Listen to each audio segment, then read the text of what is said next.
By the time I got to 2013, 14, I had looked at lots of businesses. I tried to buy businesses. And as Torres Richardson or IMB, who no one knew, I was failing time and time again to complete the final step, which is to get the seller to give me the keys, to get the lenders and the financing sources to give me the money. And I was almost out of time. And so I mentioned to this book called The One Thing. The One Thing basically told me, man, you got to stop trying to pursue multiple lines of business, multiple industries at the same time, because when you're a smaller firm, you just don't have the time to get up to speed on everything. And so by the time I was at 2014, I said, okay, I'm only going to focus on utilities and government contracting, and I'm going to create real milestones in terms of what I have to do. And so by the time I got to 2014, I had run out of money, but I had found a company that was called E&E IT Consulting, and it was a staff augmentation business servicing the state of Pennsylvania. The founders wanted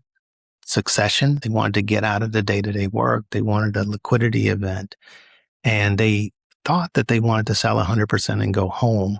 And I convinced them to sell only 51% and stay with me and be my partner. And no one else had offered them that. And so they said yes. And the only sort of, quirk in it was by the time we got to June closing, I had told them, man, I'm running out of money.